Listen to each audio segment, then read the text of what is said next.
Now, Honorable Prime Minister Ji to reply the discussion.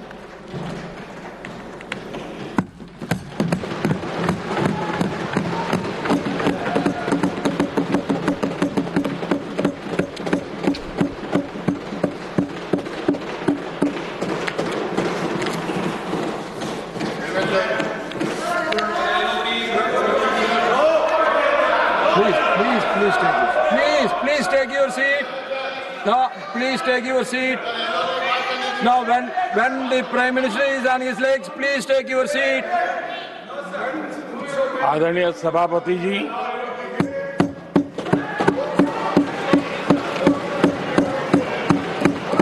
राष्ट्रपति जी के अभिभाषण पर आभार व्यक्त करने के लिए This is not correct. Please take your seat. This is not correct. Please take your seat. No. Please take your seat. आप बैठिए please. आप बैठिए please. Prime Minister is on his legs. Please आप बैठिए. Please आप बैठिए.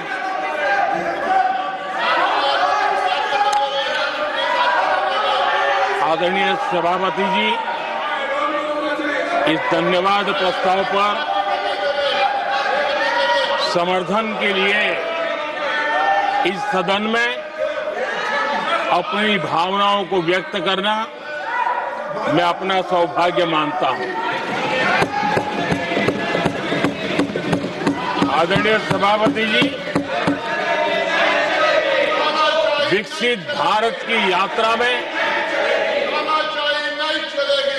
बीते वर्ष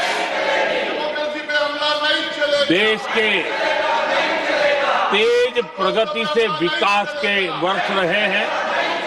Nothing will go on record except Prime Minister's जीवन के हर क्षेत्र में, समाज के हर वर्ग को उनके जीवन में परिवर्तन का एक कालखंड रहा है। एक सही दिशा में तेज गति से देश आगे बढ़ रहा है। आदरणीय राष्ट्रपति जी ने बहुत ही बढ़िया तरीके से पूरी संवेदनशीलता के साथ उन्होंने This is not correct. इस विषय को sit to your seat. हम सबके सामने प्रस्तुत किया है। आदरणीय सभापति जी, मेरी एक प्रार्थना है, आदरणीय खड़गे जी की उम्र देखते हुए वो बैठ करके भी नारे बोल सकते हैं तो अच्छा होगा, ताकि उनको कष्ट न हो। पीछे नौजवान बहुत लोग हैं, तो खड़गे जी को No. आप बैठते भी When you are speaking, they are listening. You are नारे listening. बोलने की अनुमति दे दीजिए।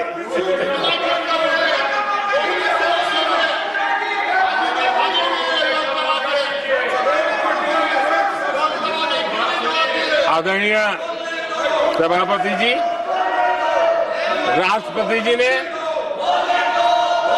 इस देश के मध्यम वर्ग, इस देश के निम्न मध्यम वर्ग, इस देश के गरीब, इस देश के गांव, इस देश के किसान, महिलाएं, विज्ञान हो, प्रौद्योगिकी हो, कृषि हो, सभी विषयों को लेकर के बहुत ही विस्तार से भारत के प्रगति का एक स्वर संसद में गूंजा है।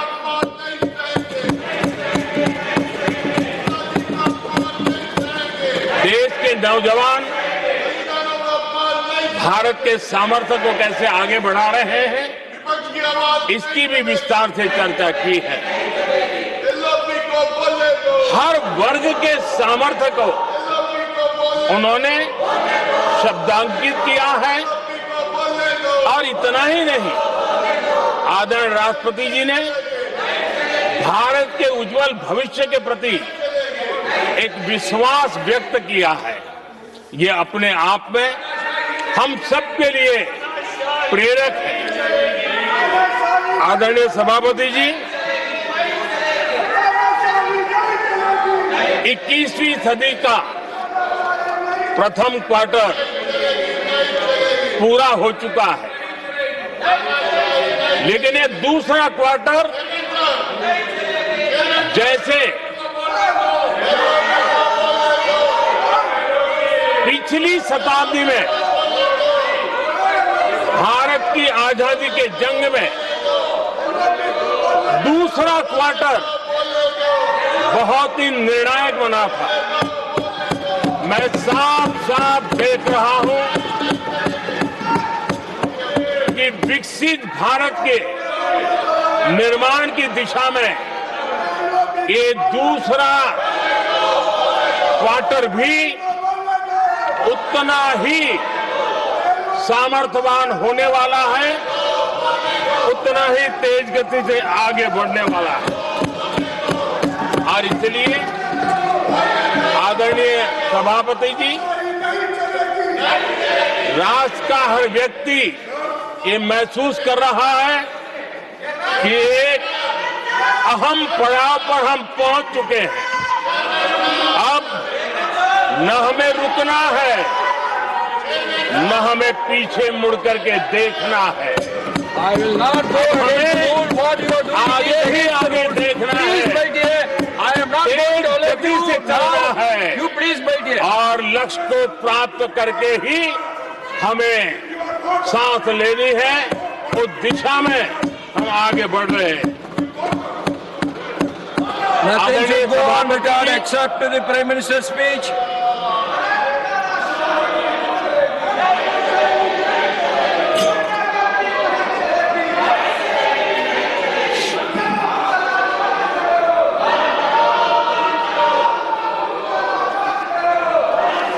आदरणीय सभापति जी, वर्तमान में अगर हम देखें तो भारत के भाग्य के अनेक सुयोग एक साथ हमें नसीब हुए। ये अपने आप में बहुत ही उत्तम संयोग है, ऐसा मैं मानता हूं। सबसे बड़ी बात है, विश्व के समृद्ध से समृद्ध देश भी बुजुर्ग होते जा रहे हैं। वहां की आबादी उम्र के उस पड़ाव पर पहुंची है हम जिन्हें बुजुर्ग के रूप में जानते हैं। हमारा देश ऐसा है जो विकास की नई ऊंचाइयां छू रहा है। उसी समय दिनों दिन हमारा देश युवा होता जा रहा है, युवा आबादी वाला देश है। ये अपने आप में एक बहुत अच्छा सुयोग है। आदरणीय सभापति जी, दूसरी तरफ मैं देख रहा हूं जिस प्रकार से विश्व का भारत के प्रति आकर्षण बढ़ा है, और उसमें भी विश्व भारत की टैलेंट का महात्म्य समझ रहा है। हमारे पास आज दुनिया का बहुत ही महत्वपूर्ण टैलेंट पूल है, युवा टैलेंट पूल है, जिसके पास सपने भी हैं, संकल्प भी हैं, सामर्थ्य भी है। और इसलिए ये दूसरा सुयोग है। शक्ति का आशीर्वाद हमारे साथ है। आदरणीय सभापति जी, भारत आज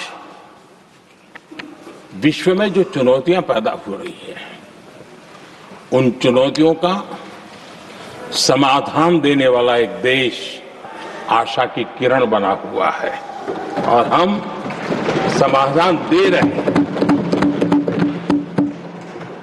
वैसा ही एक महत्वपूर्ण सुयोग है कि आज मेजर इकोनॉमी में भारत का ग्रोथ बहुत हाई है और हाई ग्रोथ और लो इन्फ्लेशन ये बहुत ही यूनिक संयोग है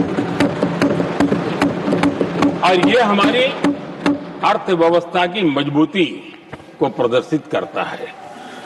आदरणीय सभापति जी, हम जिस गति से आगे बढ़ रहे हैं,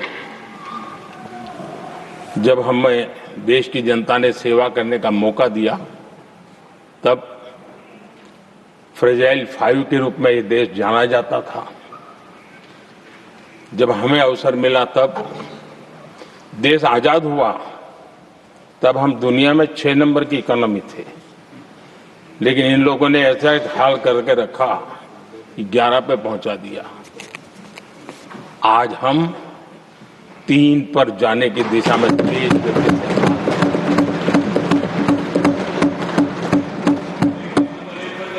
आदरणीय सभापति जी, आज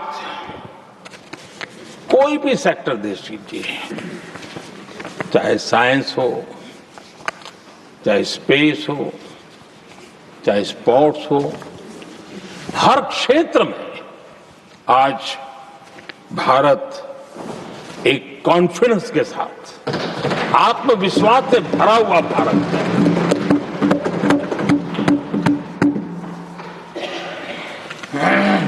कोविड के बाद विश्व में जो स्थितियां पैदा हुई और ऐसी नई नई चीजें जुड़ती गई, आज दुनिया संभल नहीं पा रही है। ऐसे में साफ साफ नजर आ रहा है कि दुनिया एक नए ग्लोबल ऑर्डर की तरफ, नए वर्ल्ड ऑर्डर की तरफ आगे बढ़ रहा है। सेकेंड वर्ल्ड वॉर के बाद एक वर्ल्ड ऑर्डर बना था, अब एक नए वर्ल्ड ऑर्डर की तरफ विश्व बहुत तेजी से आगे बढ़ रहा है और सबसे बड़ी खुशी की बात है, सारी घटनाओं का और राजनीतिक तरीके से निष्पक्ष भाव से विश्लेषण करेंगे तो झुकाव भारत की तरफ है।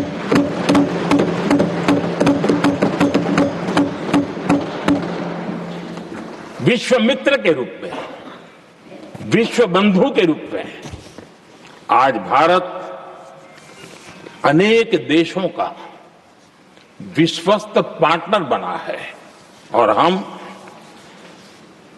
कंधे से कंधा मिला करके विश्व कल्याण की दिशा में भी अपनी उचित भूमिका निभा रहे हैं, अपने सामर्थ्य से सहाय भी कर रहे हैं।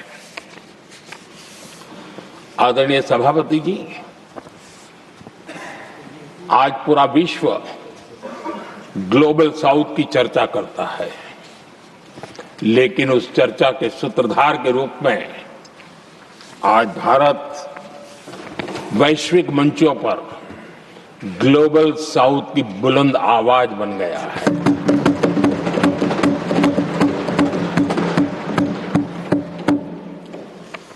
अनेक देशों के साथ आज Bharat future ready trade deals कर रहा है। पिछले कुछ ही समय में दुनिया के महत्वपूर्ण 9 बड़े देशों के साथ 9 बड़े हमारे ट्रेड डील हुए हैं और उसमें मदर ऑफ ऑल डील एक साथ 27 देशों के साथ, यूरोपियन यूनियन के साथ।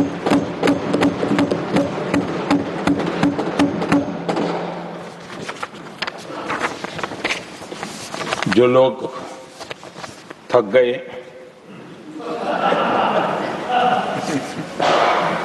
बेचारे चले गए,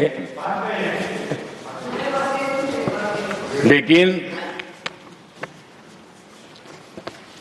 कभी न कभी उनको जवाब देना पड़ेगा कि देश की ऐसी हालत कैसे बना के रखी थी कि दुनिया का कोई देश हमसे डील करने के लिए आगे नहीं आता था। आपने कोशिश की होगी, पीछे पीछे पीछे बहुत चक्कर लगाए होंगे, लेकिन किसी ने आपकी तरफ देखा भी नहीं होगा। क्या स्थिति ऐसे पैदा है? दुनिया के देश ऐसे ही भारत के साथ डील नहीं कर रहे हैं। आदरणीय सभापति जी, इसके पीछे सबसे बड़ी बात, डेवलप कंट्रीज एक डेवलपिंग कंट्री के साथ डील करता है ना, वो अपने आप में भी अर्थ जगत के लिए बहुत बड़ा और मेरे लिए नई बात नहीं है।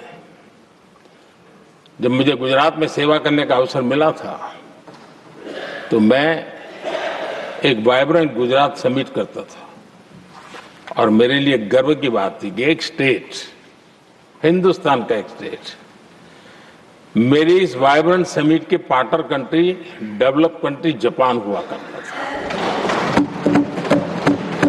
एक राज्य ने सामर्थ्य दिखाया था, आज मेरा देश ये सामर्थ्य दिखा रहा है।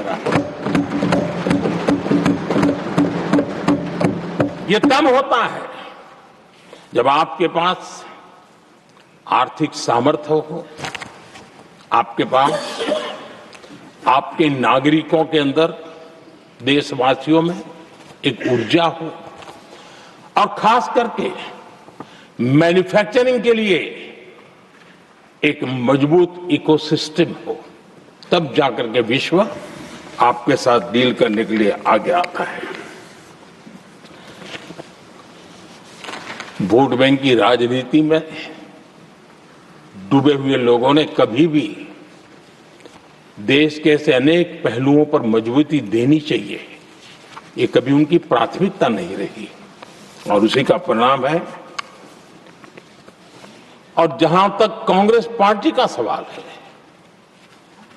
मैं साफ साफ कहना चाहता हूं और मेरे शब्दों पे भरोसा नहीं है तो मैं देश को, लोगों कहूं कुछ मत करो, सिर्फ लाल किले से कांग्रेस के प्रधानमंत्रियों के जो भाषण है, सिर्फ उन भाषणों का एनालिसिस कर लो, आपको साफ साफ लगेगा कि न उनके पास कोई सोच थी, न उनके पास कोई विजन था और न ही कोई इच्छा शक्ति थी।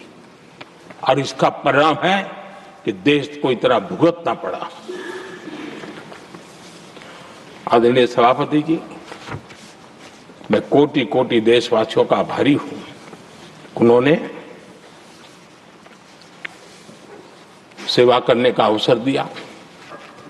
हमारी काफी शक्ति उनकी गलतियों को ठीक करने में जा रही है। दुनिया के मन में जो उनके समय की छवि है, उस छवि को धोने में मेरी ताकत लगती है। ऐसा बर्बाद करके रखा हुआ था और इस काम के लिए हमने फ्यूचर रेडी पॉलिसीज पर बल दिया है। और आज आपने देखा होगा, देश नीति के आधार पर चल रहा है, पॉलिसीज के आधार पर चल रहा है। एडोकिज्म को हमने त्याग कर दिया है और उसके कारण विश्व का विश्वास बनता है। हमने रिफॉर्म, परफॉर्म, ट्रांसफॉर्म के मंत्र को लेकर के आगे बढ़े और आज स्थिति ऐसी है कि देश रिफॉर्म एक्सप्रेस पर सवार हो चुका है।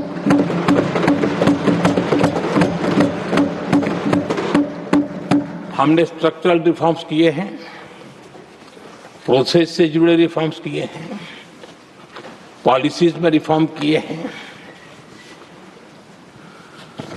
हमारा मैन्युफैक्चरिंग सेक्टर, हमारे उद्यमी ये सशक्त हो, भारत की हर चीज का वैल्यू एडिशन हो, उस दिशा में हमने प्रयास किया है।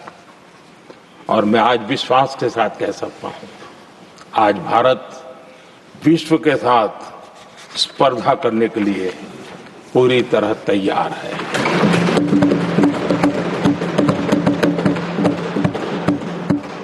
मैं विश्व के सीईओ फोरम की समिट देखता हूं, आज दुनिया हमारे उद्यमियों को समानता के रूप में देखती है।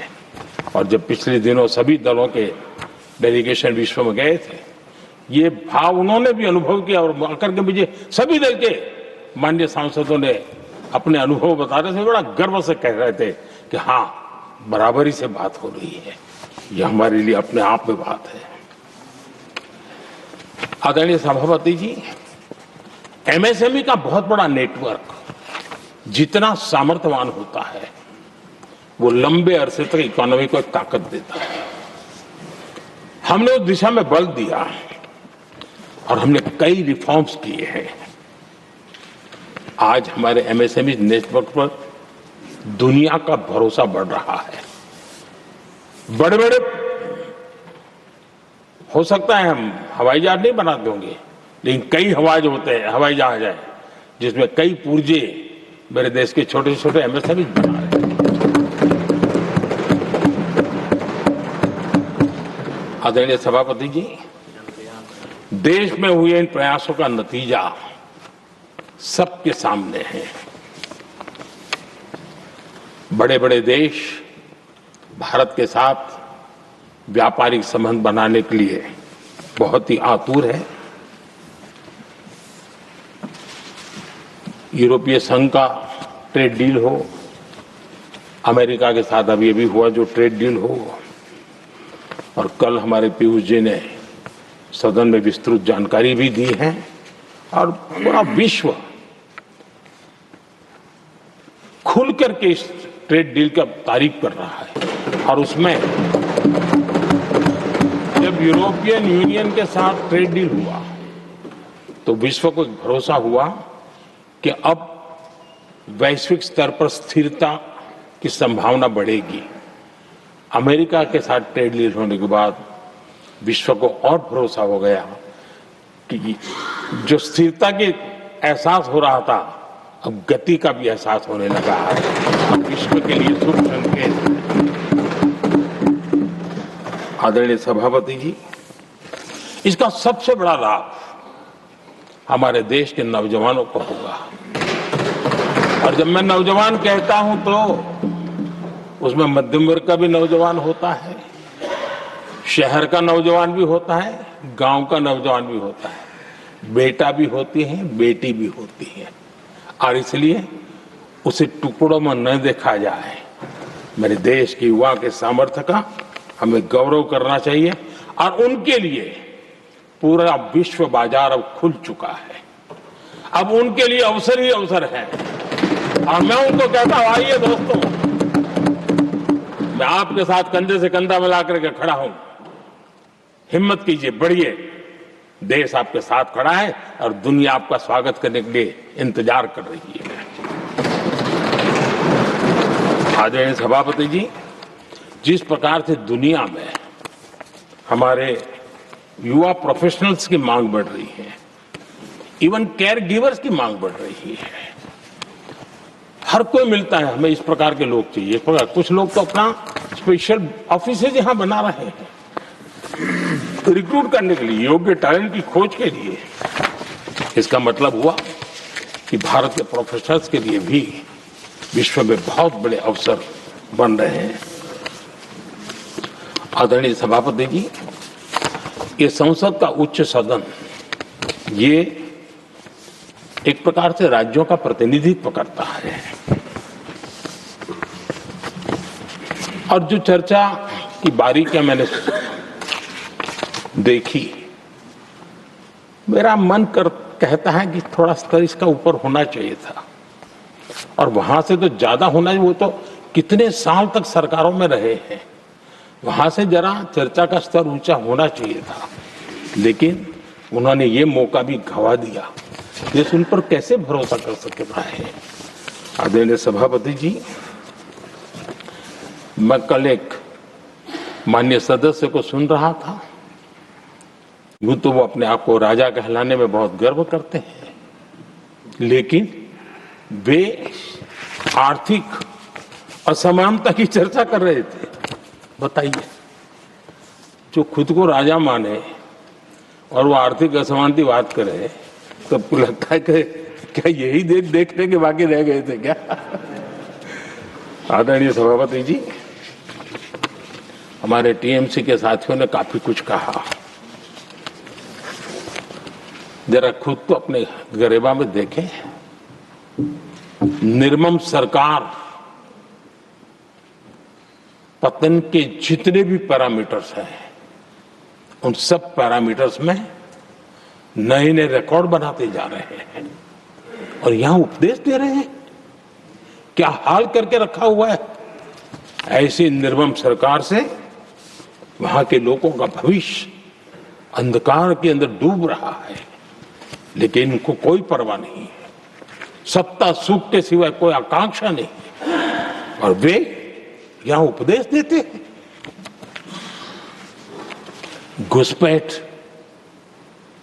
दुनिया का समृद्ध से समृद्ध देश भी अपने यहां गैर कानूनी नागरिकों को बाहर निकाल रहा है। हमारे देश में घुसपैठियों को बचाने के लिए अदालतों को तब तक प्रेशर पैदा किया जा रहा है। मेरे देश का नौजवान कैसे ऐसे लोगों को माफ करेगा जो घुसपैठियों की वकालत करने के लिए ताकत लगा रहे हैं। और घुसपैठिए मेरे देश के नौजवानों के हक छीन रहे हैं, उनकी रोजी रोटी छीन रहे हैं, आदिवासियों की जमीन छीन रहे हैं, बेटे बेटियों की जिंदगी पर खतरे पैदा हो रहे हैं। लेकिन उनके लिए महिलाओं पर अत्याचार होते रहे। सत्ता नीति के सिवा कुछ करना नहीं और वो यहां पर हमें उपदेश दे रहे हैं। और ऐसे चिंताजनक सभी विषयों पर आंखें मूंद करके बैठे हुए वो लोग हैं। एक हमारे माननीय सदस्य काफी कुछ बोल रहे थे, जिनकी पूरी सरकार शराब में डूब गई, जिनके शीश महल घर घर में नफरत का कारण बन गए और शायद उनको ब्लैक शब्द ज्यादा पसंद है। हर एक अपना अपना एक भूतकाल होता है।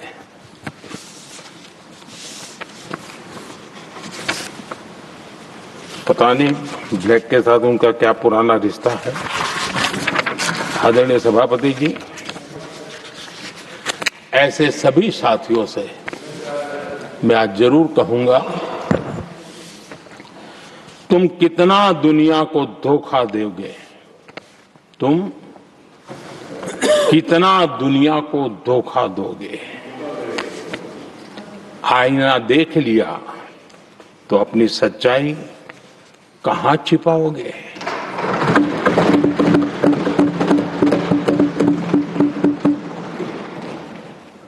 कांग्रेस हो, टीएमसी हो, डीएमके हो, लेफ्ट हो, ये दशकों से केंद्र में सत्ता में रहे हैं, सत्ता के भागीदार रहे हैं। राज्यों में भी उनको सरकारें चलाने का अवसर मिला है, लेकिन उनकी पहचान क्या बनी? आज डील की चर्चा होती है तो गौरव से कहते हैं, तब डील की चर्चा होती थी तो बॉफोर्स डील याद आता था। ये डील होते थे।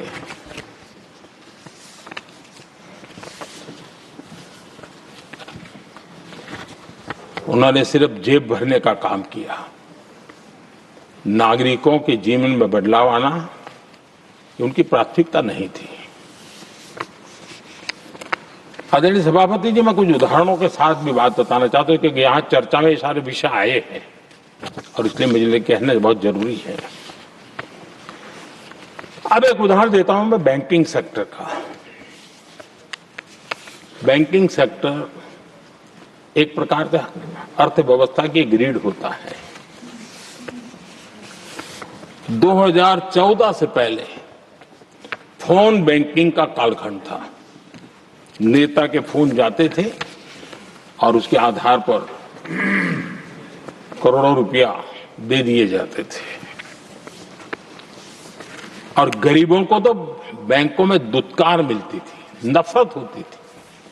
देश की 50% से ज्यादा आबादी बैंक के दरवाजे तक नहीं देख पाई थी। कांग्रेस के नेताओं के फोन पर अरबों रुपये लोगों को दे दिए गए और जो ले जाते थे वो अपनी पर्सनल प्रॉपर्टी मान करके पैसे हजम कर जाते थे। यही खेल चलता रहा। कांग्रेस और यूपीए के राज में और आज जो इंडी अलायंस बनकर के बैठे हैं उनके राज में बैंकिंग व्यवस्था तबाही के कगार पर खड़ी थी। मैं नया प्रधानमंत्री के पद का दायित्व मुझे मिला, मैं एक देश के मुखिया से मैं मिला, ऐसे ही बात कर रहा था। मैंने कहा बैंकिंग की दृष्टि से हम कुछ आगे बढ़ना चाहिए। उन्होंने कहा पहले एक बार साहब जरा अभी आप नए हो, आपके बैंकों की व्यवस्था का अध्ययन कर लीजिए। हम कैसे हिम्मत करें। एक देश के नेता ने कोई एक जानकारियां थी, उसने मुझे बताया यहां इनको कोई परवाह ही नहीं। यानी एक प्रकार से उन्होंने जिस प्रकार से बैंकिंग व्यवस्था को एनपीए के पहाड़ खड़े हो गए थे। जहां भी देखो चर्चा चलती थी एनपीए का क्या होगा, एनपीए का क्या होगा, कैसे बचेंगे। आदरणीय सभापति जी, चुनौती बड़ी थी लेकिन हमने समझदारी से काम लिया।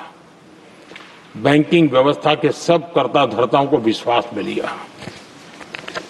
रिफॉर्म की आवश्यकता थी, हिम्मत के साथ रिफॉर्म किए, पारदर्शी व्यवस्था बनाई, ढेर सारे बैंकिंग रिफॉर्म्स हुए और जो सरकारी बैंक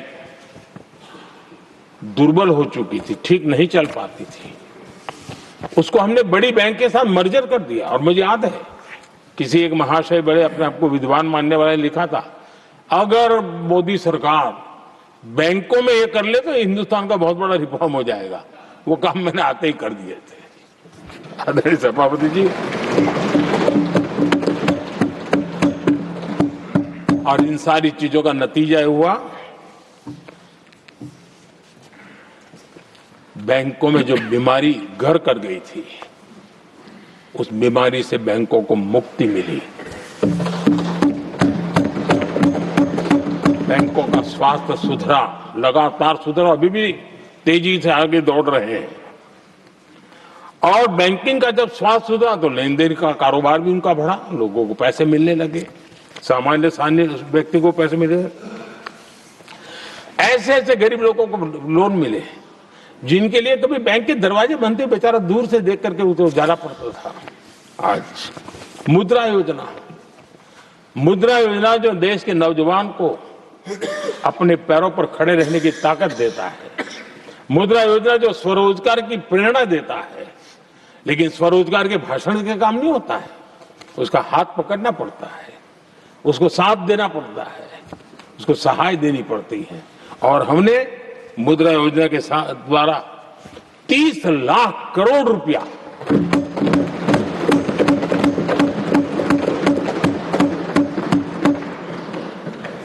$30 लाख करोड़ रुपए से ज्यादा लोन मुद्रा योजना के माध्यम से और बिना गारंटी देश के नौजवानों के हाथ में दिया और उन्होंने अपने कारोबार को आगे बढ़ाया। और गर्व की बात है उसमें बहुत बड़ी मात्रा में माताएं बहनें भी हकदार बनी, लाभार्थी बनी। सेल्फ हेल्प ग्रुप, इन दिनों ग्रामीण महिलाएं बड़े सपने देखती हैं, खुद अपने पैरों पर खड़ा होना चाहती थी। विमेन सेल्फ हेल्प ग्रुप का हमने विस्तार तो किया ही किया, लेकिन 10 करोड़ बहनों को हमने सीधी आर्थिक मदद की व्यवस्था की। हमारे एमएसएमई सेक्टर को हमने भरपूर लोन दी और मैं आज बड़े संतोष के साथ, बड़ी जिम्मेवारी के साथ इस पवित्र सदन में कहना चाहता हूं, हमने एनपीए जिसके पहाड़ हुआ करते थे 2014 के पहले, आज उसको हमने नीचे निम्न स्तर पर ला करके खड़ा कर दिया। आज एनपीए 1% से भी नीचे है।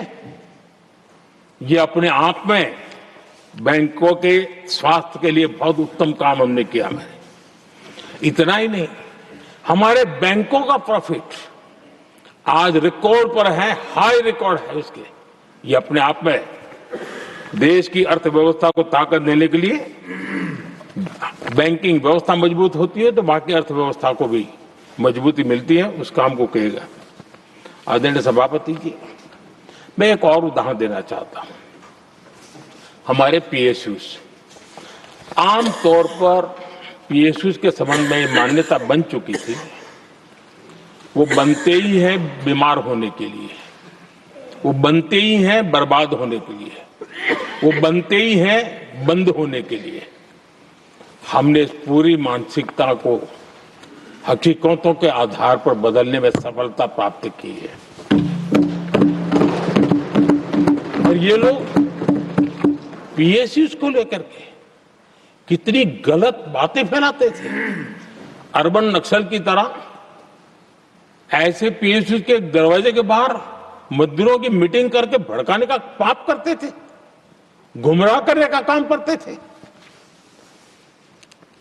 इन्होंने LIC, state bank of India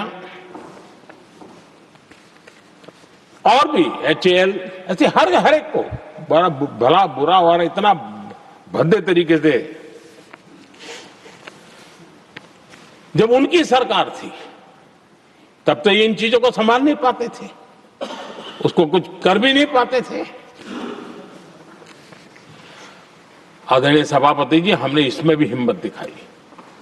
हमने पीएसयूज के संबंध में भी रिफॉर्म्स किए, रिफॉर्म्स की एक लगातार परंपरा चलाई। आज एलआईसी बेस्ट तरीके से होता है, पूरे कार्यकाल में अपना एलआईसी का जन्म हुआ तब तक उत्तम से उत्तम परफॉर्मेंस का कालखंड उसका गुजर रहा है। जिन पीएसयूज को कांग्रेस के नेता ताले लगवाने की कगार पर पहुंच चुका था और उसी पर अपनी राजनीतिक रोटी सेकने का प्रयास भी किया गया था, आज हमारे पीएसयूज रिकॉर्ड प्रॉफिट पर हैं।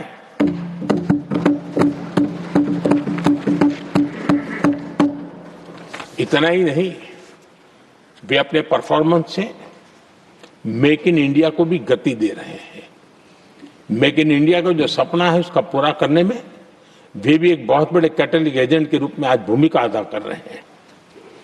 रिकॉर्ड संख्या में रोजगार बना रहे हैं। इतना ही नहीं, हमारे कुछ पीएसयूज आज विश्व के अंदर जा रहे हैं, विश्व में भी अपनी ताकत दिखा रहे हैं, विश्व के साथ जुड़ रहे हैं, दुनिया के कई देशों के विकास यात्रा में वो भागीदार बन रहे हैं।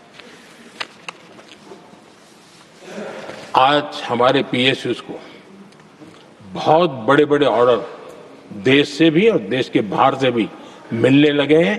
ये अपने आप में मैं जो कहता हूं ना, एक बहुत महत्वपूर्ण पड़ाव पर ये देश से 25 साल है, उसका संकेत यहां नजर आता है।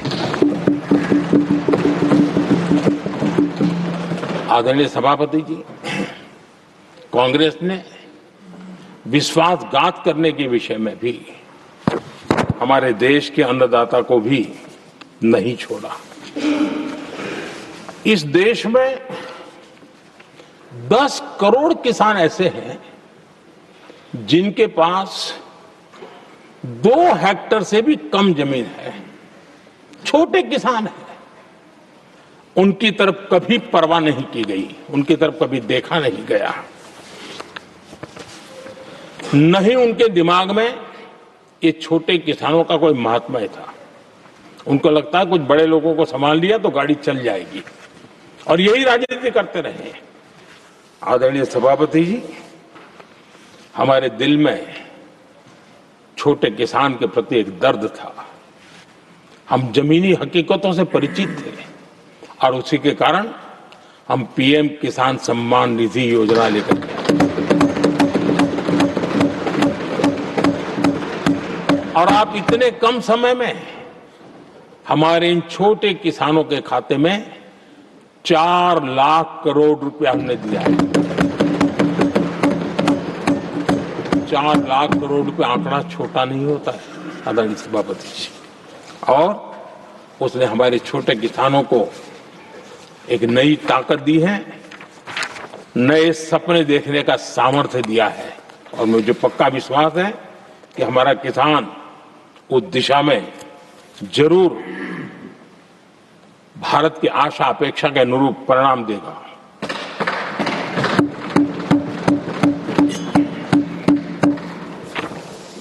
आदरणीय सभापति जी,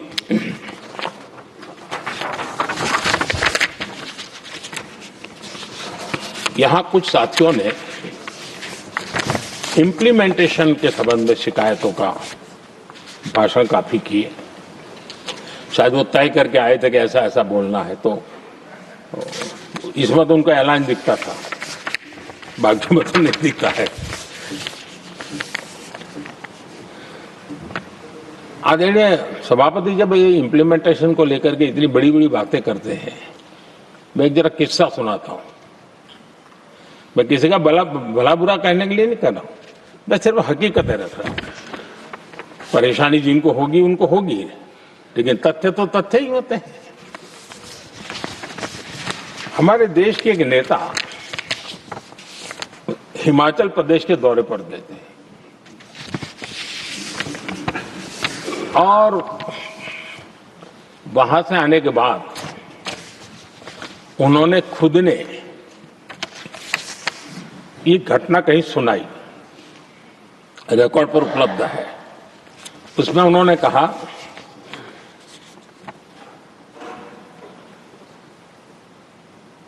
उस नेता ने क्या कहा, मैं उन्हीं के शब्द पढ़ रहा हूं। काफी लंबे समय तक मुझे योजना आयोग से संघर्ष करना पड़ा, क्योंकि वे पहाड़ी क्षेत्रों के लिए अलग योजनाएं बनाने को तैयार ही नहीं थे। मैं हिमाचल प्रदेश गई थी, जब मैं वापस आई तो मैंने योजना आयोग में कहा कि हमारे कामदारों को, वर्कर्स को जीप की जरूरत नहीं है, बल्कि खच्चरों की आवश्यकता है, ताकि कम से कम उन पर सामान आदि लादा जा सके। आगे उन्होंने कहा, लेकिन मुझे बताया गया हम पैसा तो जीप के लिए ही देंगे, क्योंकि खच्चरों के लिए पैसे देने की पॉलिसी नहीं है। इसी भाषण में आगे वो कहती हैं, अब वहां सड़कें ही नहीं थी। उनका कहने का कारण यह था कि हिमाचल में जहां वो गई वहां सड़कें ही नहीं थी। अब वहां सड़कें ही नहीं थी तो फिर उस पर जीप का क्या लाभ हो सकता है? जीप लेकर के कौन जाएगा जहां रोड नहीं है? लेकिन उस समय योजना आयोग का जोर था, या तो जीप या तो कुछ भी नहीं।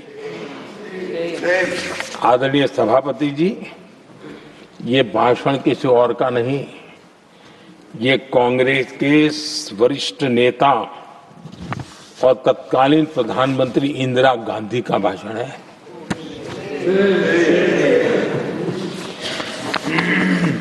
कांग्रेस के लंबे शासनकाल में यही कार्यशैली रही, और जिसको इंदिरा जी खुद जानती भी थी कि ये पाप चल रहा है, लेकिन इस कार्य संस्कृति को सुधारने के लिए उन्होंने कोई कदम नहीं उठाया। और इंदिरा गांधी जिस प्लानिंग कमीशन की धज्जियां उड़ा रही थी, उसके जन्मदाता उनके स्वयं के पिताजी थे। और प्लानिंग कमीशन को बना और इंदिरा जी ने जब कहा, उसके बीच में 2 दशक बज चुके थे, लेकिन हाल यही था। और 2014 तक सब दुखी थे, सब परेशान थे, सब गलती देख रहे थे, लेकिन सुधार करने की तैयारी नहीं। 2014 के बाद जब आपने हमें मौका और कांग्रेस ने जिस प्रकार से प्लानिंग कमीशन अटकाना लटकाना भटकाना वाली कार्यशैली बना दी थी, 2014 में जब हमें मौका मिला तो हमने आकर के काम किया, प्लानिंग कमीशन को खत्म कर दिया और नीति आयोग को। आज नीति आयोग बहुत तेज गति से काम कर रहा है। अब देखिए एस्पिरेशनल डिस्ट्रिक्ट, वो भी एक बड़ा प्रेरक उदाहरण है। और मैं तो देख रहा हूं कि डेवलपिंग कंट्रीज के लिए, विकास के लिए एक मॉडल के रूप में वैश्विक संस्थाएं इसको अनुमोदन दे रही है। ये एस्पिरेशनल डिस्ट्रिक्ट की ये सफलता बनी है। देश के कई जिले ऐसे थे जिसको पिछड़े मान करके छोड़ दिया गया था और वहां करोड़ों लोगों की जो मौलिक जरूरतें थी उसको भी नकार दिया गया था। उनको तो ऐसे ही जीने के लिए मजबूर कर दिया गया था और जो पिछड़े इलाके थे वो और पिछड़े होते गए और बर्बादी आती गई। और हालत तो सरकार में ऐसी थी कि जब किसी को पनिशमेंट ट्रांसफर करनी होती थी, पनिशमेंट पोस्टिंग देना होता तो ऐसे ही जिलों में भेजा जाता था ताकि और खराब करे वो। ये हाल बन गया था, ये वर्कल्चर बन गया था। हमने इस स्थिति को बदला। सबसे पहला आग्रह किया, यंग होनहार अफसरों को लगाया जाएगा और पूरा 3 साल का मौका उसको दिया जाए काम करने का। एक के बाद हम निर्णय किए और आज देखिए किसी समय छत्तीसगढ़ का हमारा बस्तर एस्पिरेशनल डिस्ट्रिक्ट में था। आज वो बस्तर पूरे देश में बस्तर ओलंपिक के नाम से चर्चा में है।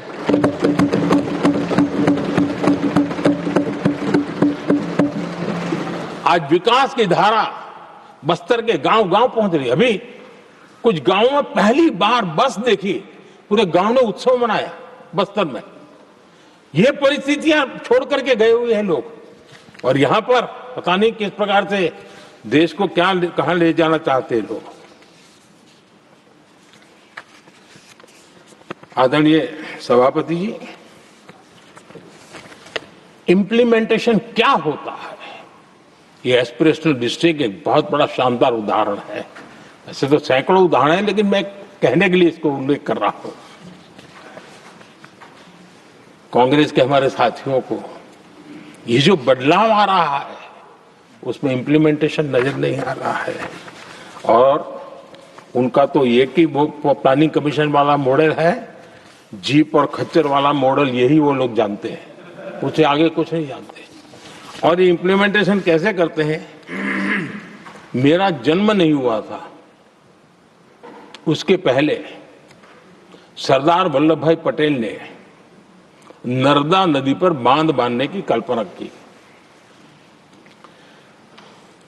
विषय तो पक्का हो गया, सरदार साहब नहीं रहे, खैर नेहरू जी ने शिलान्यास किया। अब इंप्लीमेंटेशन देखिए इनको।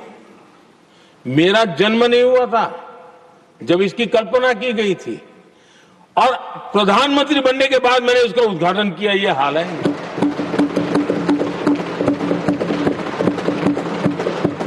और उनका इंप्लीमेंटेशन देखिए, मुझे मुख्यमंत्री रहते हुए 3 दिन अनशन पर बैठना पड़ा था नर्मदा सरदार सरोवर डैम के लिए, मेरे राज्य के किसानों के लिए।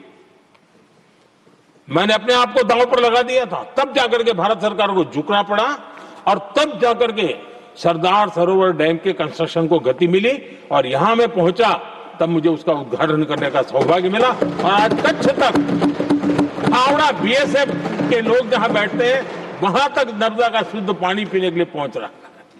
इंप्लीमेंटेशन क्या होता है, और यहां पर इम्प्लीमेंट किसी ने शब्द पकड़ा दिया, हर एक के मुंह से वही निकल रहा था।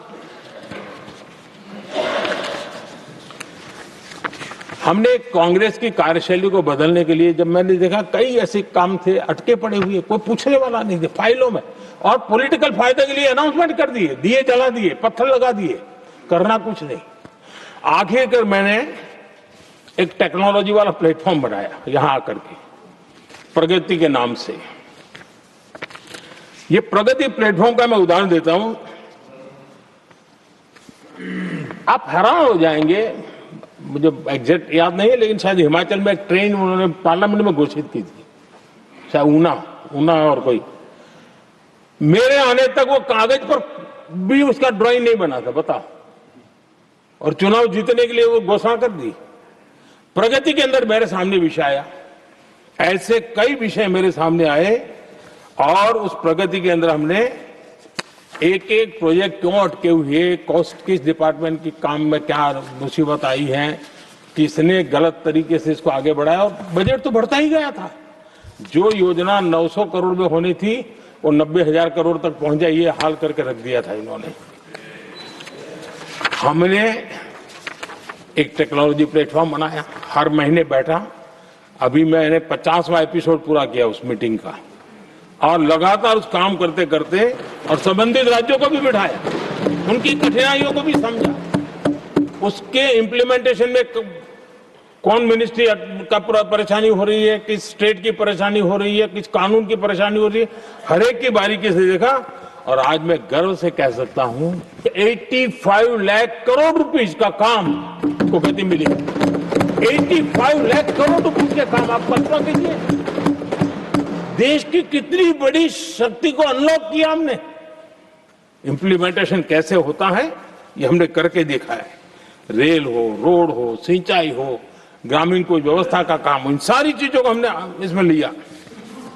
अब जैसे जम्मू उधमपुर श्रीनगर बारामूला रेल लाइन, आज ये प्रोजेक्ट पूरा हुआ, और बर्फबारी में इन दिनों आपने देखा एक वीडियो बहुत पॉपुलर हुआ है, बर्फ के बीच में थे, चारों तरफ बर्फ की चादर छाई हुई है, और वंदे भारत ट्रेन निकल रही है, और लोग कहते हैं गलती मत करना, ये तो विदेश है, ये हिंदुस्तान है, ये रील चल रहा है बाजार में।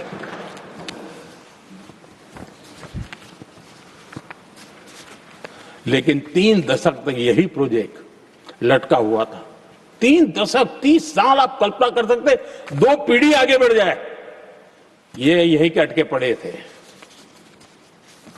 हमारी सरकार ने इसको पूरा किया।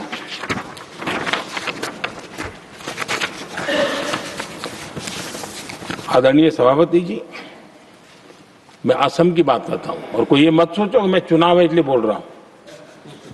इनके पाप है इसलिए मुझे कहना पड़ रहा है। कांग्रेस सिर्फ इमेजिन करती है और इंप्लीमेंट करने का उनको कोई लेना देना ही नहीं होता है। अब असम का बोगीबिल ब्रिज, ये बोगीबिल ब्रिज अरुणाचल और असम को जोड़ने वाला बहुत महत्वपूर्ण ब्रिज, कितने ही सालों तक ये प्रोजेक्ट लटका रहा। हमने प्रगति के माध्यम से इसको रिव्यू किया, और असम सहित पूरे नॉर्थ ईस्ट को बहुत बड़ी सुविधा वाला ये काम हमने पूरा किया। आदरणीय सभापति जी,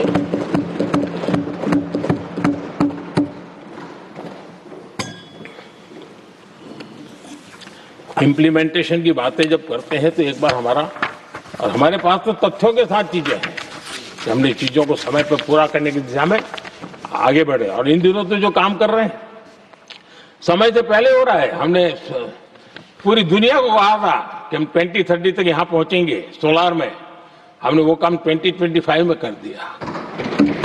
हमने इथेनॉल का समय तय किया था, हम उसमें भी 2-3 साल पहले ही काम पूरा कर लिया। तो एडवांस में हम काम पूरा करने का इंप्लीमेंटेशन की ताकत हमारे से उससे भी ज्यादा है। आदरणीय सभापति जी, भाजपा हो, एनडीए हो, हमारा अप्रोच, चीजों की तरफ देखने का हमारा दृष्टिकोण, समस्या के समाधान के लिए हमारी सोच और कांग्रेस के बीच में आसमान जमीन का अंतर है, बहुत फर्क है। मैं आपको उदाहरण देता हूं। हमारी सोच ये है कि 140 करोड़ देशवासी ये इतने सामर्थ्यवान हैं कि वे चुनौतियों को समाधान दे सकते हैं। ये हमारी सोच है, हमारा भरोसा है देशवासियों पर, उनके सामर्थ्य पर हमारा भरोसा है, और यही लोकतंत्र की भी सच्ची ताकत होती है। लेकिन कांग्रेस देशवासियों को ही समस्या मानती है। अब मैं इनका इतना बोल करके छोड़ दूंगा तो आज पता नहीं रात को उनको नींद नहीं आएगी और गालियां कल कैसी दे उसका प्लानिंग चलेगा। लेकिन मैं उदाहरण के साथ बताना चाहता हूं किस प्रकार से लोग सोचते थे देशवासियों के लिए।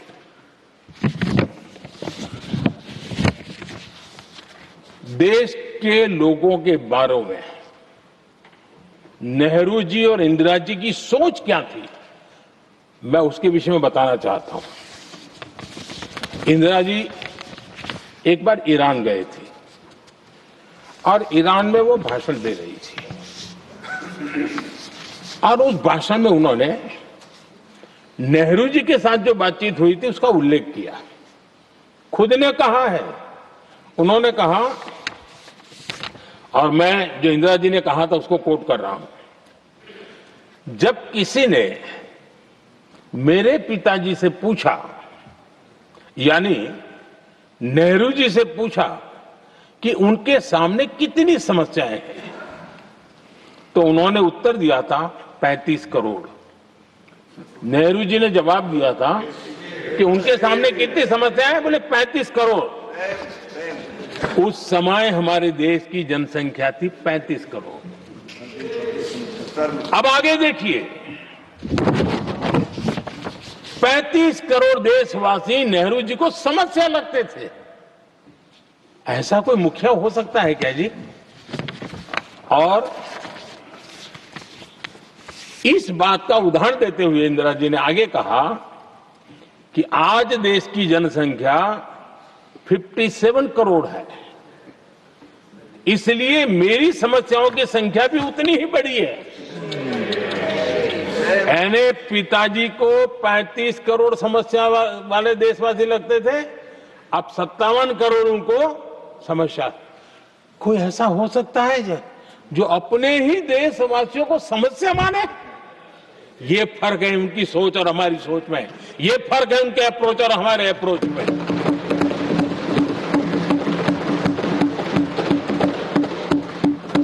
नेहरू जी हो या इंदिरा जी हो या पूरी कांग्रेसी बिरादरी हो, ये लोग भारत के लोगों को समस्या मानते हैं। आदरणीय सभापति जी, मेरे कई कोटेशन मिलेंगे। मैंने दुनिया के सामने कहा है, देश के सामने कहा है, और कहा है इसलिए नहीं, ये मेरा कन्विक्शन है। अरे चुनौतियां कितनी ही क्यों ना हो, 140 करोड़ समाधान हमारे पास है।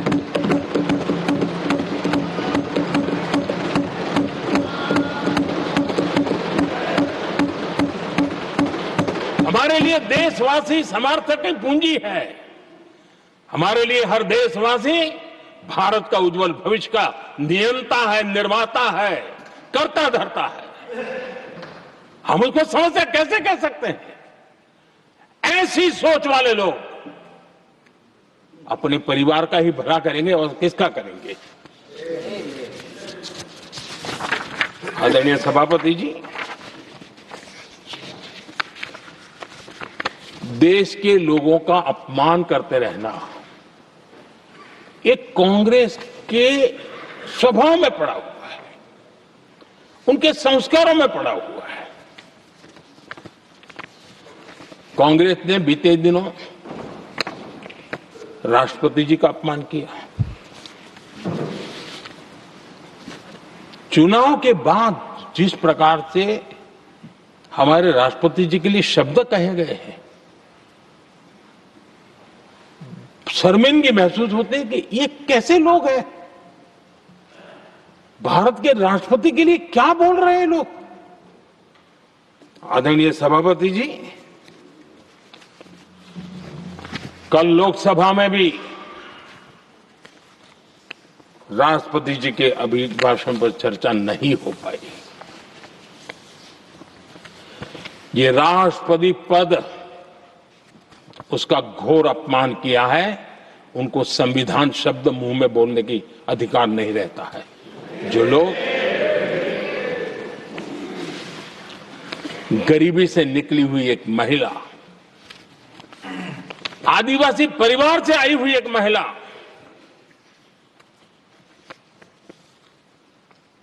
जब आपने लोकसभा में जो व्यवहार किया है, आपने आदिवासी समाज का अपमान किया है, आपने महिला का अपमान किया है, भारत के सर्वोच्च पद पर विराजमान संविधान ने जिनको सर्वोच्च पद दिया है, आपने उनका अपमान किया है, आपने संविधान का अपमान किया है।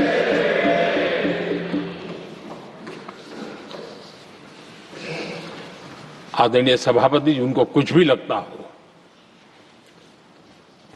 कांग्रेस को ये गुनाह की Honorable members, it is now 6 p.m. If the House agrees, we may sit beyond 6 p.m. till disposal of the motion of thanks and the presidential address. Do I have the leave of the House to extend the sitting beyond 6 p.m.? Thank you. आदरणीय सभापति जी, समय बढ़ाने के लिए मैं आपका और सदन का बहुत आभार व्यक्त करता हूं।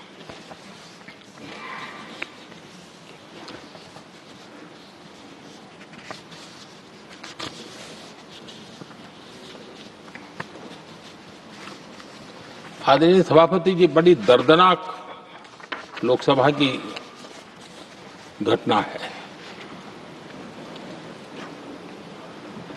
और शायद हताशा निराशा तो हम समझ सकते हैं, लेकिन इसके लिए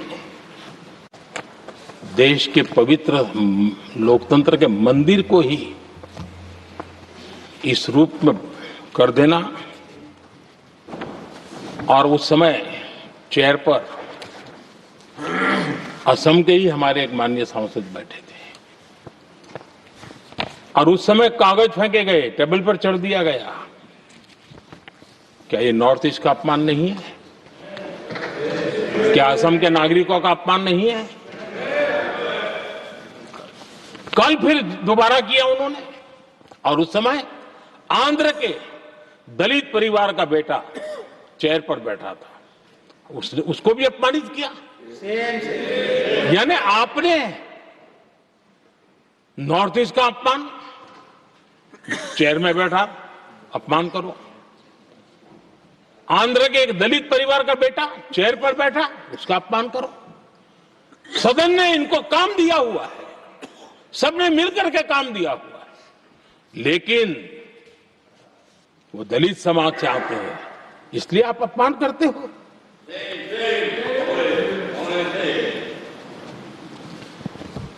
और ऐसा लगता है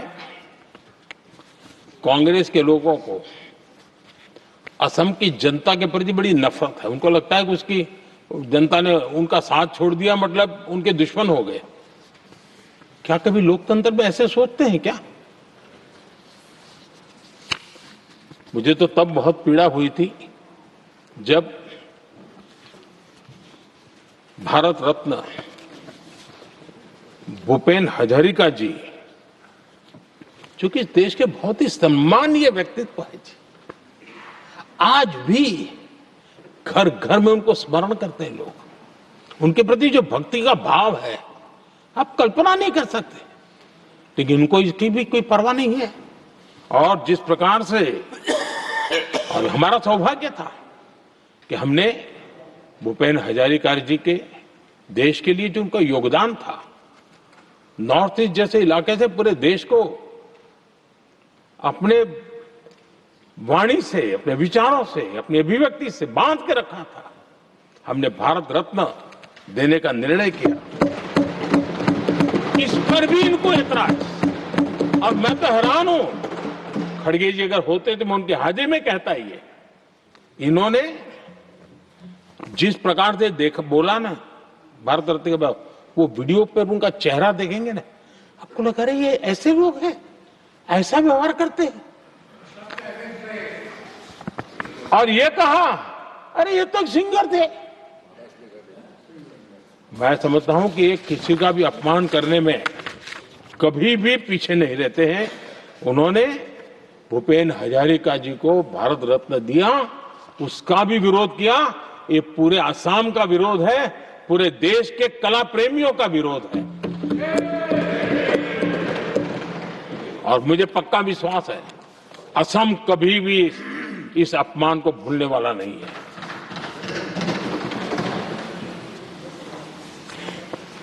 आदरणीय सभापति जी, कल जो घटना घटी, इसी सदन के एक माननीय सांसद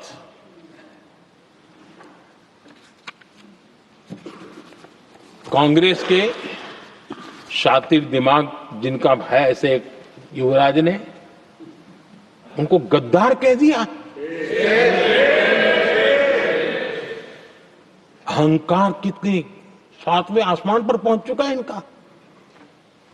और कांग्रेस को छोड़कर के कितने ही लोग निकले हैं, कांग्रेस के कितने टुकड़े हुए हैं, कई लोग दूसरे दलों में गए हैं, लेकिन औरों को तो किसी को गद्दार नहीं कहा उन्होंने। लेकिन कल सांसद को गद्दार इसलिए कहा क्योंकि वो सिख थे। ये सिखों का अपमान था, ये गुरुओं का अपमान था। और कांग्रेस के अंदर जो कूट कूट करके सिखों के प्रति नफरत भरी पड़ी है ना, उसका वो अभिव्यक्ति थी। और इसी सदन के माननीय सांसद है वो, और उनको जरा भी दर्द नहीं, वरना आज खड़े होकर के कह सकते थे कि कल जो हुआ इसी सांसद की गरिमा के अनुरूप नहीं था, हमें खेद है। एक शब्द तो बोल लेते, लेकिन सिखों के प्रति उनके मन में जो नफरत भरी पड़ी है, और इसी के कारण उन्होंने कल, और जिसका परिवार देश के लिए शहादत देने वाला परिवार के वो सदस्य है, उन्हें अपने राजनीतिक विचारों में परिवर्तन किया, इसलिए गद्दार हो गए। और एक गद्दार शब्द छोटा नहीं है। मेरे देशवासी को कोई गद्दार कहे, ये कैसे देश सहन करेगा? और वो भी एक सिख है इसलिए गद्दार कहना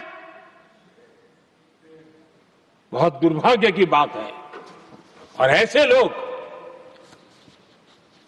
कांग्रेस को नहीं डुबाएंगे तो क्या करेंगे?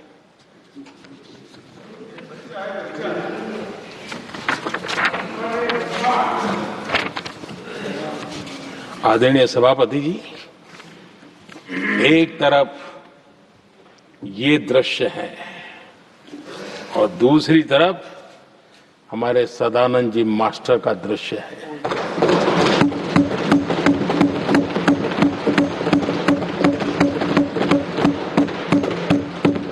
राजनीतिक विद्वेष के कारण उनके दोनों पैर काट दिए गए। भरी जवानी में दोनों पैर काट दिए। कटे हुए पैर से जिंदगी गुजार रहे हैं, लेकिन संस्कार इतने ऊंचे हैं कि वाणी में भी अपशब्द नहीं निकलता है, बर्तन में भी कटुता नजर नहीं आती। गर्व होता है। और कल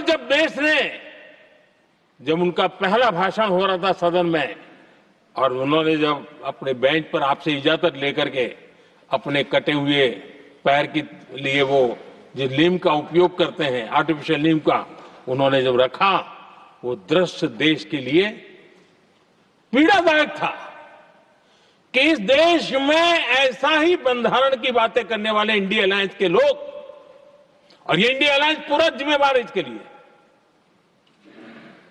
वैचारिक असहमति के कारण एक नौजवान के, और वो भी एक टीचर, शिक्षक के प्रति गर्व से, आदर से देखा जाता है, उसके पैर काट दे। लेकिन उनको कोई खेद नहीं है, उनको कोई दर्द नहीं है। लेकिन मैं मास्टर सदानंद जी को हृदय से अभिनंदन करता हूं कि उन्होंने जिस प्रकार से इतनी भयानक हमले के बाद भी देश की सेवा का अपना व्रत जारी रखा, और आज देश की नीति निर्धारण में अंदर अपना योगदान दे रहे हैं। ये गर्व की बात है। और ऐसे लोगों के सहारे हम राजनीति में जीते हैं, काम करते हैं, देश के लिए जीने मरने की प्रेरणा मिलती है। ये संस्कार हमें पाए हैं, ऐसे लक्षावधि कार्यकर्ताओं के तब से पाए हुए हैं। आदरणीय सभापति जी,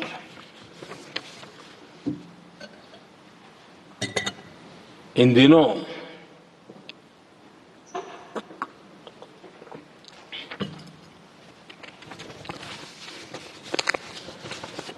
और वैसे कांग्रेस के हमारे साथियों का मुझ पर जरा विशेष प्रेम है, वो स्पेशल प्रेम है। और जब मैं जिम्मेवारी जो मिली है उसके तहत, और जिम्मेवारी न मिलती तो भी देश के लिए जीना तुमने सीखा है। हम विकसित भारत की जमीन मजबूत कर रहे हैं, उसको एक ताकत दे रहे हैं। एक तरफ देश के युवाओं के लिए मजबूत जमीन तैयार कर रहा हूं, तो कांग्रेस मोदी की कब्र खोदने के कार्यक्रम करवा रही है। और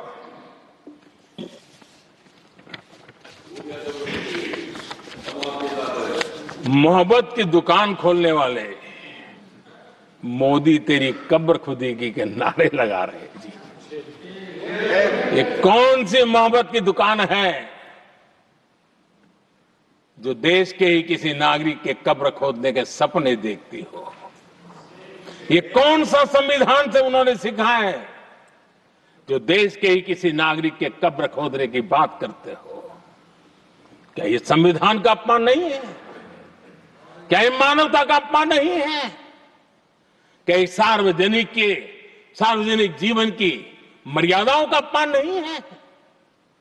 और उनको इसका कोई खेद नहीं है। अगर इसके बाद क्या बयान देंगे? बयान देखो, प्रधानमंत्री राज्यसभा में भी रो रहा था।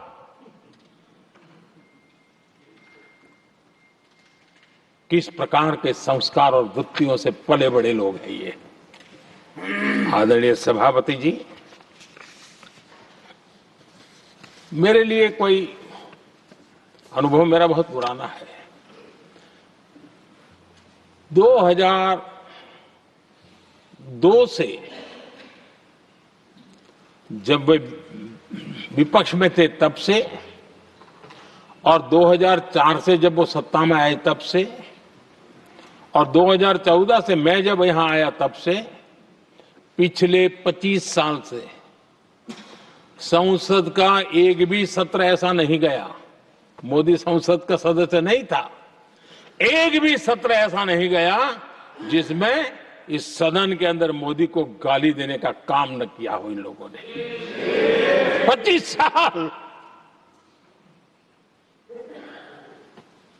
और मुझे किसी ने पूछा था, मोदी जी आपके स्वास्थ्य का क्या राज है? मैंने कहा मैं डेली 2 किलो गाली खाता हूं।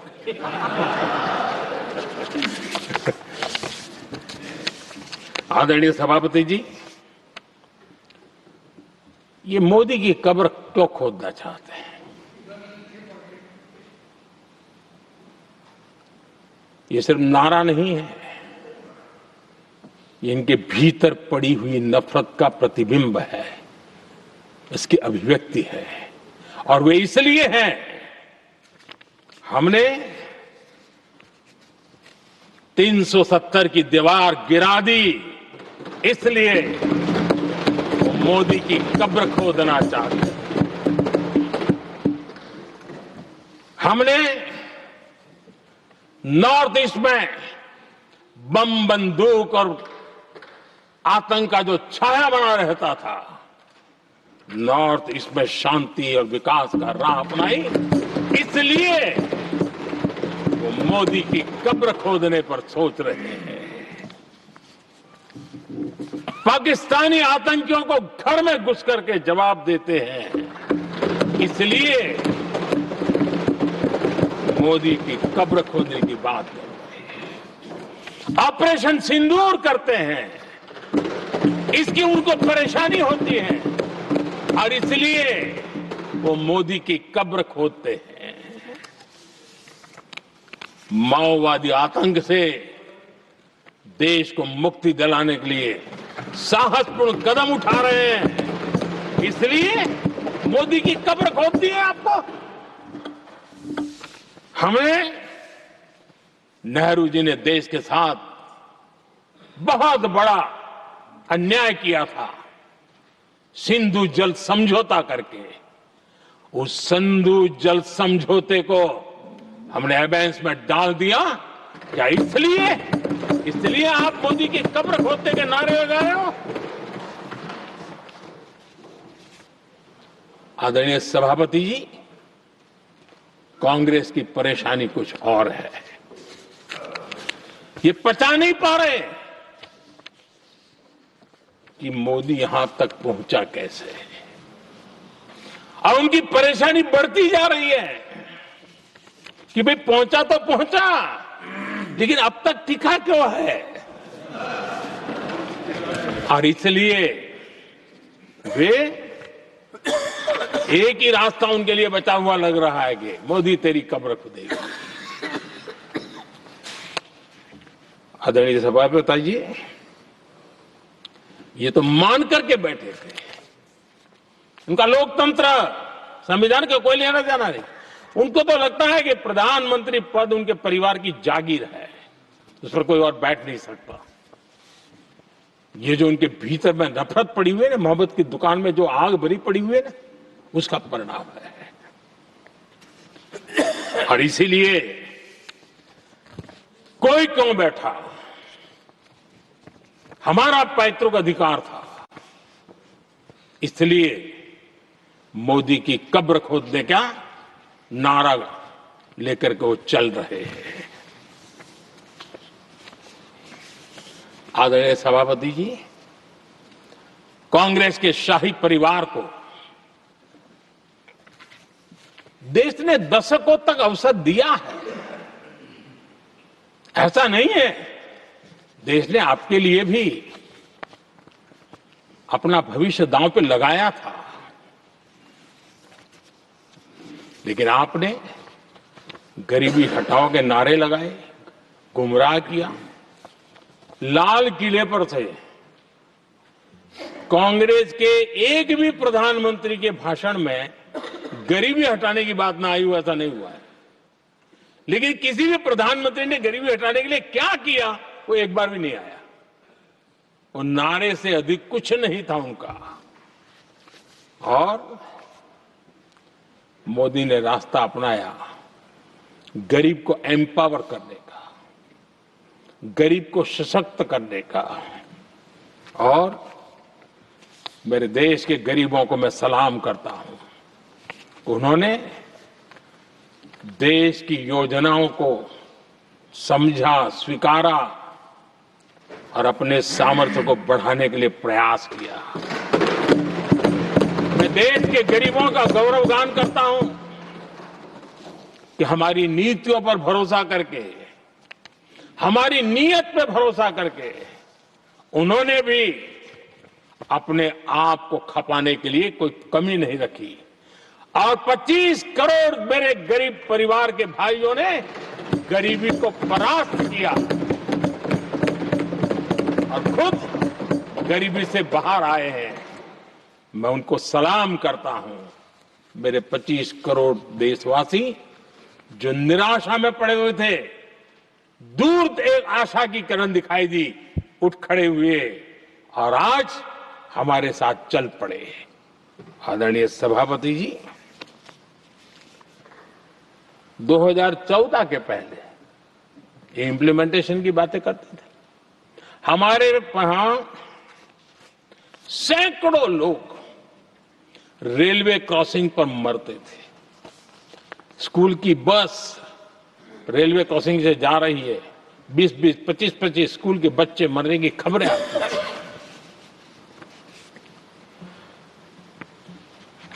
अनमैन्ड रेलवे क्रॉसिंग, वो इतना बड़ा काम नहीं था कि नहीं कर सकते थे।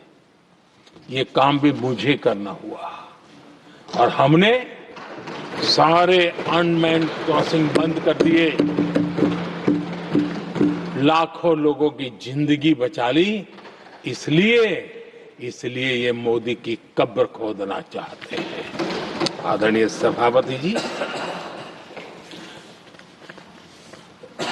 2014 से पहले इस देश में 18,000 गांव ऐसे थे जिनको बिजली का मतलब पता नहीं था। बिजली का कोई तार होता है, कोई बल्ब होता है, कोई लट्टू जलता हुआ उसमें उजाला निकलता, पता नहीं था उनको। 18,000 गांव 2014 के बाद जब आपने हमें दायित्व देशवासियों ने दिया, उन 18,000 गांव जिन्होंने कभी बिजली का मुंह तक नहीं देखा था, बिजली का शब्द भी कान पे नहीं सुना था, उन गांवों में उजाला पहुंचाया। इसलिए इनको मोदी की कब्र खोदने के सिवाय अब कोई रास्ता नहीं दिख रहा है। आदरणीय सभापति जी, वो भी एक वक्त था जब देश में बार बार खबरें आती थी,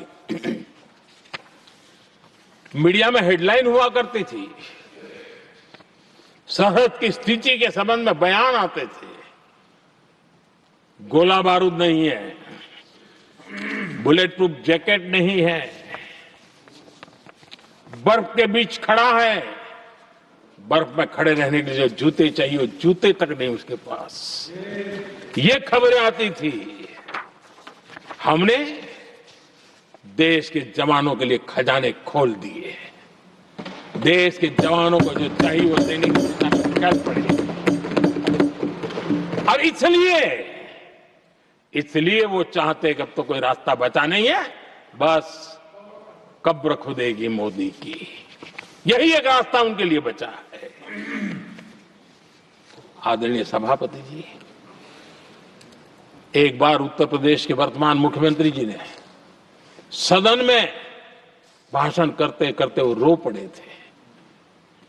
दिमागी बुखार के कारण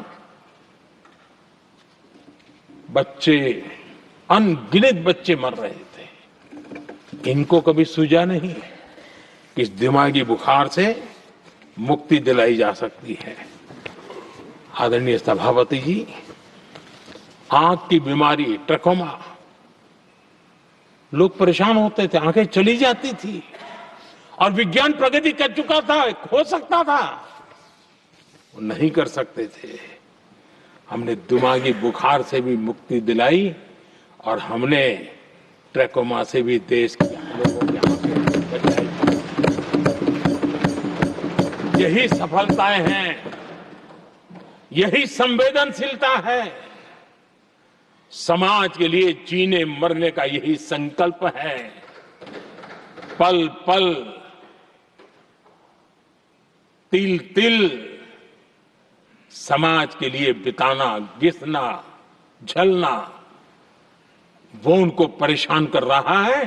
तब जाकर के मोदी तेरी कब्र खुदेगी, ये मंत्र लेकर के चल रहे हैं, ये सपने देख करके चल रहे हैं और बातें लोकतंत्र की करते हैं। मोहब्बत की दुकान के साइन बोर्ड लगाते हैं। क्या सार्वजनिक जीवन में ऐसी नफरत होती है? आदरणीय सभापति जी, इनकी सरकार रिमोट से चलती थी, मेरी सरकार भी रिमोट से चलती है। 140 करोड़ देशवासी मेरा रिमोट है।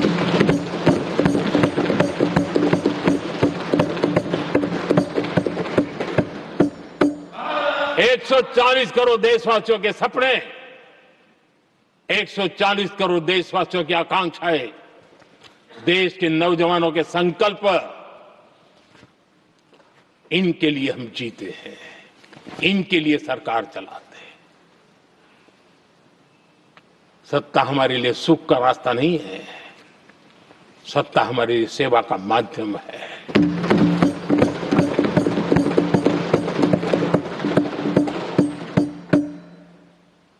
मुद्रा योजना, लाखों करोड़ों की मदद मिली, स्वरोजगार को बल दिया। कांग्रेस ने कभी स्टार्टअप कल्चर को प्रमोट ही नहीं किया। कुछ सैकड़ों में स्टार्टअप बेचारे अपने, उनको पता भी नहीं था। और इनका तो हाल ये है आदरणीय सभापति जी, अपने घर के स्टार्टअप को भी वो लिफ्ट नहीं कर पा रहे।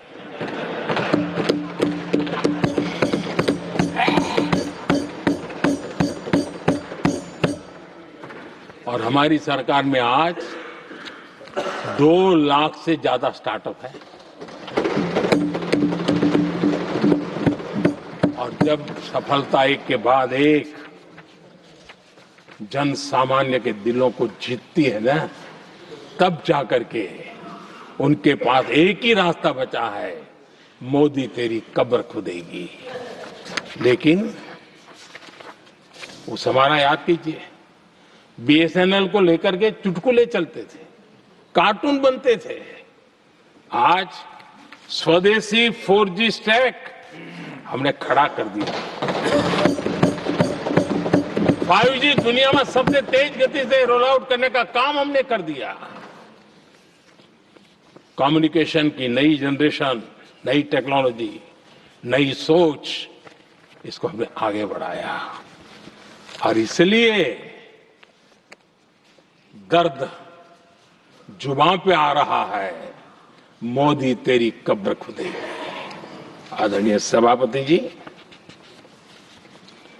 गरीब की सेवा ये मेरा सौभाग्य है। 4 करोड़ गरीबों को पक्के घर देना मैं जीवन में सुकून मानता हूं। बिजली, पानी, गैस का सिलेंडर, टॉयलेट की सुविधा, मुझे लगता है कि हाँ, परमात्मा ने मुझे सही दिशा में काम करने की प्रेरणा दी है। पहली बार गांव की महिला गर्व से कह रही है, हाँ मैं लखपति दीदी बनी हूं, तो दूसरी कह रही है इस साल तक मैं लखपति दीदी बन जाऊंगी। जो बन गई है उनको जब पूछता हूं, नहीं बोले साहब अब तो करोड़पति के लिए सोच रहे हैं। ये जो मिजाज बदला है, जो आत्मविश्वास बढ़ा है, और ऐसे देश के कोटि कोटि जनों के आशीर्वाद जिस इंसान पर हो, कोटि कोटि माताओं बहनों का जिस पर रक्षा कवच हो, नारे कितने ही लगा लो, कब्र तुम नहीं खोद पाओगे।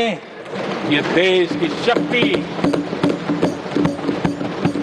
आशीर्वाद रूपी कवच, माताओं बहनों का मेरे प्रति जो भाव रहा है, जिस श्रद्धा भाव से मैंने माताओं बहनों की सेवा करने का काम किया है, जिनको कोई पूछता नहीं था उसको मोदी पूजाता है।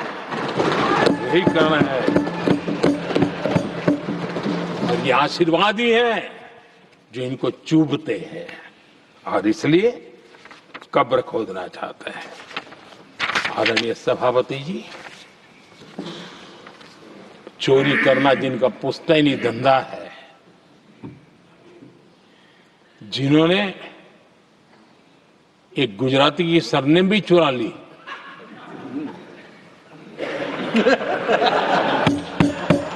महात्मा गांधी की सरनेम चुरा ली, ये लोग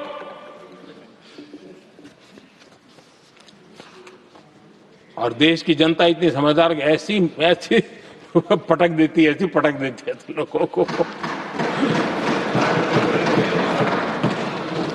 आदरणीय सभापति जी,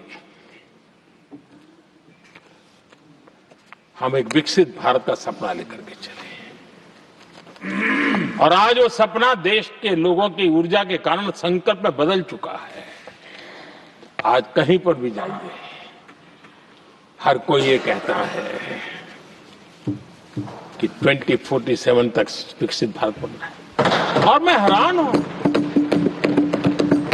कुछ हमारे साथी सदन में इतने निराशावादी, इतने जमीन से कटे हुए लोग, बदलती हुई दुनिया से अनभिज्ञ लोग पता नहीं क्या बोल रहे हैं। वो कहते हैं हम मोदी ये भी 2047 की क्या बोल रहा है, 2047 किसने देगा है? हमारे देश के लिए, आजादी के लिए जो लड़ते थे, जो फांसी के तख्त पर चढ़ जाते थे, जो लाठियां खाते थे, गोलियां खाते थे, जो काला पानी की सजा के लिए अंडमान निकोबार की सेल्यूलर जेल में जिंदगी बिता देते थे, लक्षावधि नौजवान अपने पढ़ाई का भविष्य का सोचे बिना, कोई परवाह किए बिना सिर्फ देश के लिए सोचने के लिए निकल पड़े थे। क्या उन्होंने कभी ये सोचा होता कि यार हमारे कालखंड में तो आजादी मिलेगी नहीं, कि मैं क्या करूं? तो क्या देश कभी आजाद होता? ये इतने निराशावादी लोग हैं कि जब मैं डिजिटल इंडिया की बात करता था, मैं फिनटेक की चर्चा करता था, मैं यूपीआई की बात करता था, तो ये कहते थे अरे इस देश में गरीब आदमी मोबाइल फोन पर कैसे पैसों का कारोबार करेगा। 3 साल के भीतर भीतर देश ने दिखा दिया ये हो सकता है। और मैं हैरान था जिस दिन ऐसा भाषण संसद में हुआ, देश का मीडिया भी, मैं भी, ऐसे लोग, उनकी जो इकोसिस्टम है वो नाच रही थी कि देखिए मोदी को तगड़ा जवाब दिया। मोदी ने जवाब नहीं दिया। आपके हाथ में मोबाइल फोन जब यूपीआई से चलता है, काम करता है ना, तो जवाब अपने आप मिल जाता है।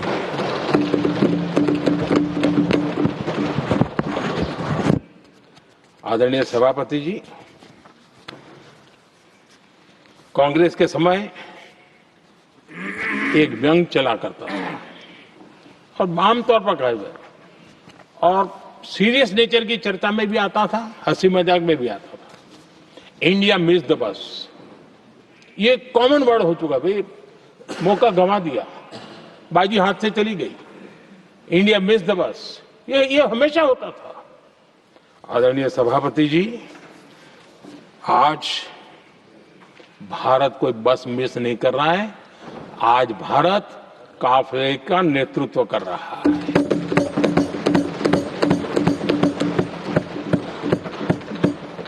आदरणीय सभापति जी, देश का भविष्य उज्जवल बनाना है, वर्तमान भी उज्जवल बनाने के लिए अविरत कार्य करना होता है। हम विकसित भारत के सपने के लाइट में 5 वर्ष की योजना बनाते हैं और हर वर्ष का बजट बनाते हैं और हम दिशा तय करके चलते हैं हम, क्योंकि हमारे लिए अगला चुनावी लक्ष्य नहीं होता है, हमारा लक्ष्य है 2047 विकसित। अरे चुनाव तो आएंगे जाएंगे, मेरा देश अजरा अमर रहने वाला है और हम देश की युवा पीढ़ी के हाथ में समृद्ध हिंदुस्तान देने का सपना लेकर के चलेंगे। जिन बच्चे जो आज जो घर में बालक है ना, उनको भी मैं देख करके कर सोचता हूं कि मैं इसके हाथ में ऐसा हिंदुस्तान दे करके जाऊं ताकि हमें अपने काम का संतोष हो। 2047 क्यों, 2047 क्यों, ये बातें करते हैं। आदरणीय सभापति जी, आज जिस प्रकार से हम इनिशिएटिव लिए, चाहे स्पेस हो, साइंस हो, टेक्नोलॉजी हो, समंदर की गहराई हो, जल थल नभ अंतरिक्ष, हर क्षेत्र में नए संकल्प, नई ऊर्जा, नए कदम और नई सिद्धियों को लेकर के देश आज आगे बढ़ रहा है। हम ग्रीन हाइड्रोजन पर काम कर रहे हैं, हम आने वाले युग को समझ पा रहे हैं। हम क्वांटम कंप्यूटिंग की बात कर रहे हैं, हम एआई मिशन को लेकर के चल रहे हैं और आज दुनिया मानने लगी है कि एआई मिशन भारत बहुत कुछ दुनिया को दे सकता है। ये विश्वास आज दुनिया में बना है।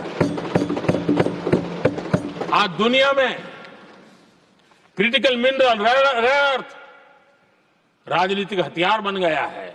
हम उस पर फोकस कर रहे हैं ताकि कभी भारत को किसी के पास हाथ फैलाने की नौबत ना आ जाए। आदरणीय सभापति जी, ऐसे तो अनगिनत प्रोजेक्ट हैं जिसमें विदेश का इन्वेस्टमेंट आना ही आना है, क्योंकि अब हर किसी को अपना भविष्य भारत की भूमि में नजर आ रहा है। हर किसी को अपना भविष्य भारत की टैलेंट के भरोसे नजर आ रहा है। हर किसी को भविष्य भारत के उज्जवल भविष्य के साथ खुद के उज्जवल भविष्य को जोड़ करके दिखता है। और इसलिए दुनिया आज भारत, विकसित भारत की बात हम क्यों कर रहे हैं, जिनके दिमाग में नहीं पड़ता है, दुनिया को समझ आ रहा है कि भारत ने सही दिशा पकड़ी है। चलो अब चर्चा वहां चल रही है कि हम बस न चूक जाए। कल तक चर्चा चलती थी इंडिया मिस करता है, अब दुनिया को लगता है अब हम लेट न हो जाए, वहां आने की स्पर्धा चल रही है। आदरणीय सभापति जी, आने वाला समय भारत के लिए अवसरों से भरा हुआ है, भारत के नौजवानों के लिए अवसरों से भरा हुआ है।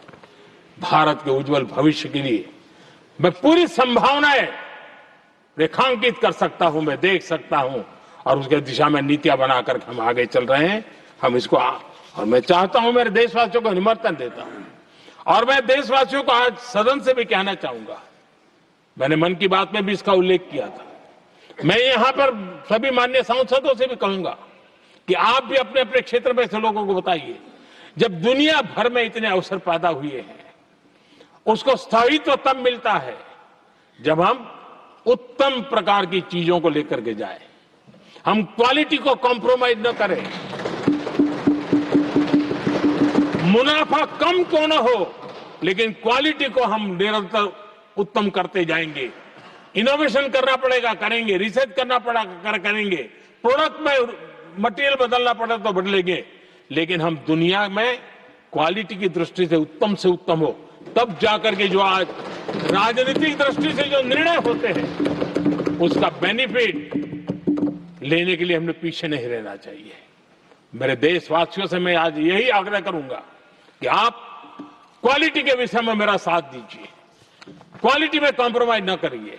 आप देखिए, दुनिया सिर्फ और सिर्फ made in India, made in Bharat, made in India, made in Bharat, इसके लिए गीत गाने लग जाएगी।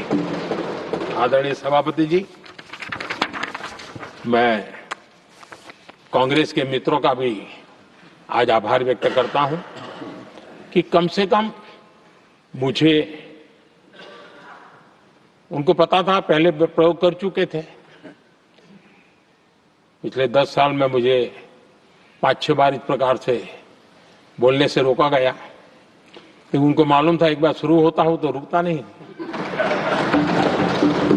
और मैंने कहा था एक बार एक अकेला, तो अब अनुभव से सीख गए कि इसमें कोई दाल गलने वाली नहीं है, तो समझदारी से काम लिया, और ऐसी समझ उनको निरंतर मिलती रहे, ये भी मैं प्रार्थना करता रहूंगा।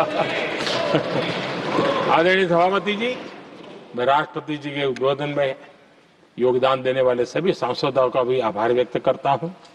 जो भी उत्तम विचार यहाँ प्राप्त हुए हैं, उत्तम विचार देश की प्रगति में जरूर काम आएंगे, ऐसा मैं विश्वास देता हूं।